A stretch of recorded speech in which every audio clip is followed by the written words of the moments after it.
दिल्ली चुनाव में बीजेपी, कांग्रेस और आम आदमी पार्टी के बीच कांटे की टक्कर है। पिछली बार जिन सीटों पर हार जीत का फैसला कुछ ही वोटों से हुआ था, वे इस बार चुनावी दंगल का केंद्र बन गई है। इन सीटों पर जीत और हार ये तय करेंगी कि दिल्ली की सत्ता पर कौन काबिज होगा।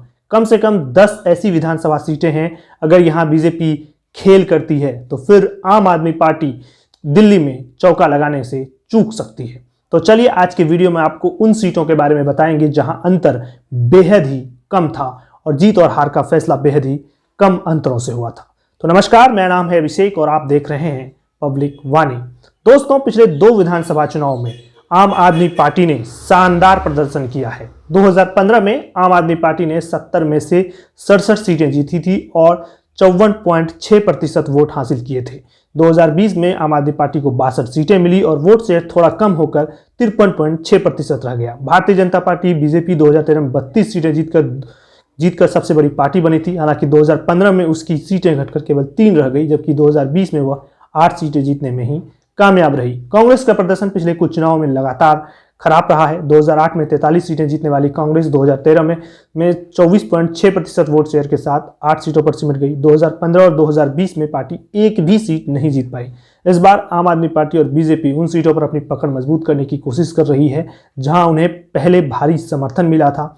साथ ही वे उन सीटों पर भी ध्यान केंद्रित कर रही है जहां जीत का अंतर कम था। पिछले चुनाव में 15 ऐसी सीटें थी जहां जीत का अंतर 10,000 से भी कम था। 2015 में ऐसी केवल 6 सीटें थी। तो चलिए थोड़ा इसके बारे में और हम आपको विस्तार से समझाने की कोशिश करते हैं।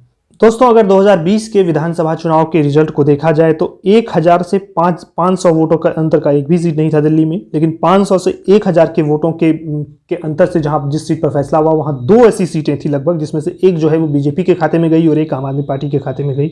वहीं 1000 से 2000 के बीच का जो अंतर से जहां पर वोट जीत हार का फैसला हुआ वो सीट एक थी और ये आम आदमी पार्टी को इसमें फायदा हुआ था। वहीं 2000 से 5000 के अंतर वाली सीटें जो थी वो 6 थी कुल, जिसमें से कि एक पे बीजेपी जीतने में कामयाब हुई और 5 पे आम आदमी पार्टी। वहीं 5000 से 10,000 वाली जो सीटें थी जिसमें से 2 सीटों पर बीजेपी जीती और 4 पे जो है आम आदमी पार्टी जीती। तो यहाँ भी ये 6 सीटें हैं। 10,000 से 20,000 वाली सीटों की बात करें तो बीजेपी को जो है वो 10,000 से 20,000 के मार्जिन में 3 सीटें जीतने में कामयाब हुई और आम आदमी पार्टी जो है 23 सीटें जीतने में कामयाब हुई। तो कुल टोटल 26 सीटें जो है 10,000 से 20,000 के अंतर वाली है। वहीं 30,000 के अंतर वाली सीटों की बात की जाए तो एक सीट पर बीजेपी को सफलता मिली थी और 13 सीट पर आम आदमी पार्टी को। तो कुल 20,000 से 30,000 के मार्जिन वाली जो सीटें थी वो कुल 14 सीटें थी और उसके अलावा 30,000 से ज़्यादा के अंतर वाली जो सीटें हैं जिसमें सभी सीटों पर आम आदमी पार्टी को सफलता मिली थी और ये इसकी संख्या जो है वो 15 थी। तो 2020 के विधानसभा चुनाव में कुछ इस तरीके से जो है वो रिजल्ट रहा था। यानी कि आप कह सकते हैं कि बड़ा मार्जिन जो है यानी 30,000 से ऊपर वाली जो सीटें थी वो 15 ऐसी सीटें थी जिस पर आम आदमी पार्टी को ही सिर्फ सफलता मिली थी और 20,000 से 30,000 वाले अंतर पर 13 ऐसी सीटें थी जहां आम आदमी पार्टी को सफलता मिली थी और एक सीट पर जो है वो बीजेपी को सफलता मिली थी। लेकिन बाकी के जो लगभग 10,000 से 20,000 तक के अंतर वाली जो सीटें हैं उन 20,000 तक के अंतर वाली सीटों की संख्या अगर की जो है वो बात की जाए, 5,000 से 10,000 तक के अंतर वाली सीटों की अगर बात की जाए तो लगभग ऐसे 15 सीटें हैं जहां पर 10,000 की मार्जिन में जो है वो फैसला हुआ। तो इन सीटों पर जो है इस बार मुकाबला बेहद ही दिलचस्प होने वाला है इस बार के दिल्ली विधानसभा चुनाव में। कुछ और सीटों की हम अगर बात करते हैं, अब हम आपको कुछ सीटों का जो है वो नाम वाइज बताने की कोशिश करते हैं कि जहां बहुत ही कम अंतर से पिछली बार जीत और हार का फैसला हुआ था। बिजवासन एक ऐसी विधानसभा सीट जहां पर मात्र 753 वोटों से जो है वो यहाँ पर आम आदमी पार्टी के प्रत्याशी को भूपेंद्र सिंह को यहाँ पर सफलता मिली थी। लक्ष्मी नगर की बात करते हैं तो इस सीट पर जो है बीजेपी के कैंडिडेट सिर्फ 880 वोट से यहाँ पर अभय वर्मा जो है वो जीते थे। आदर्श नगर में जो है मात्र 1589 वोट से आम आदमी पार्टी के प्रत्याशी पवन शर्मा जीते थे। कस्तूरबा नगर में 3165 वोट से ही आप प्रत्याशी जो है मदन लाल यहाँ से चुनाव जीते थे।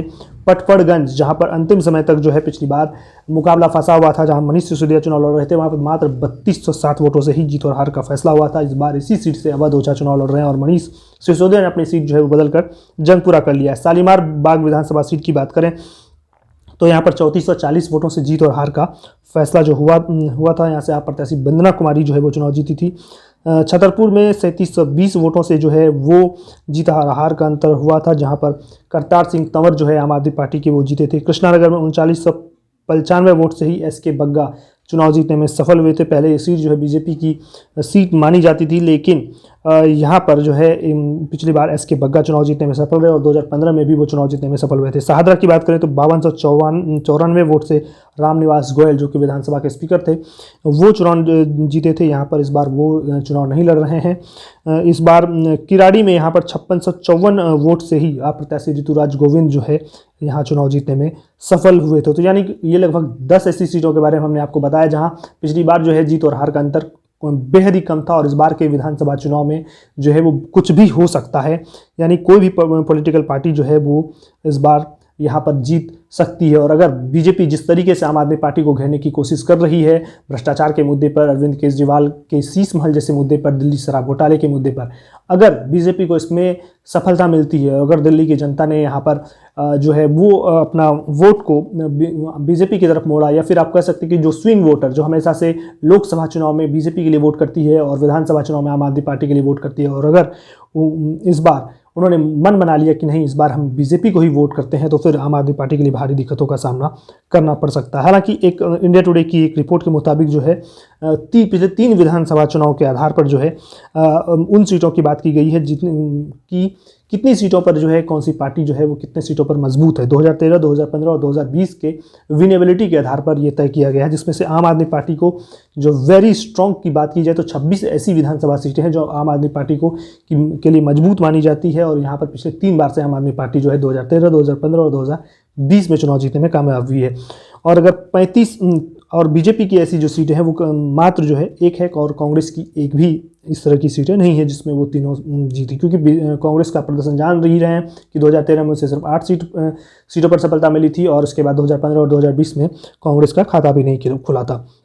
वही बात की जाए स्ट्रॉन्ग वाली सीट की तो 35 सीटों पर आम आदमी पार्टी जहां जो है मानी जाती है, और इसका आधार ये है कि पिछली 3 में से 2 सीटों पर जहां आम आदमी पार्टी जीतने में कामयाब हुई वो ऐसी सीटों की संख्या जो है वो 35 है। बीजेपी की बात की जाए तो ऐसी सीटों की संख्या बीजेपी के लिए 5 है। वहीं अगर मॉडरेट की बात की जाए जहां पिछले 3 चुनाव में से 1 बार आम आदमी पार्टी जीतने में कामयाब हुई है, तो इस ऐसी सीटों की संख्या जो है दिल्ली में वो 8 है। वहीं बीजेपी के लिए की बात की जाए तो ऐसी सीटें बीजेपी के लिए 29 है। इसके अलावा अगर डिफ़िकल्ट सीट की बात की जाए तो आम आदमी पार्टी के लिए सिर्फ एक डिफ़िकल्ट सीट मानी जाती है जो जहां पिछले 3 चुनाव में से एक भी पर जीत नहीं मिली है। वहीं बीजेपी के लिए 35 सीटें जो है वो डिफ़िकल्ट मानी जाती है, कांग्रेस के लिए 62 सीटें डिफ़िकल्ट मानी जाती है। तो हमने आपको पूरा ब्यौरा जो है वो बता दिया है। बाकी आपको क्या लगता है कि इस बार दिल्ली के विधानसभा चुनाव में क्या होगा, कौन सी पार्टी जो है इस बार दिल्ली में अपना परचम लहराएगी, किस पार्टी को सफलता मिलेगी, और इस बार दिल्ली के चुनाव का क्या मुद्दा रहने वाला है? क्या आम आदमी पार्टी चौथी बार सत्ता में आ पाएगी या बीजेपी इस बार जो है वो आम आदमी पार्टी को हराने में कामयाब हो पाएगी? और क्या सबसे बड़ा सवाल तो ये भी है कि क्या कांग्रेस का खाता खुलेगा, क्योंकि अगर कांग्रेस का खाता खुलता है तो इससे आम आदमी पार्टी को नुकसान होना तय है। अपनी राय कमेंट बॉक्स में ज़रूर रखिए, वीडियो को लाइक कीजिए और हमारे चैनल को सब्सक्राइब कीजिए। आपका बहुत बहुत धन्यवाद।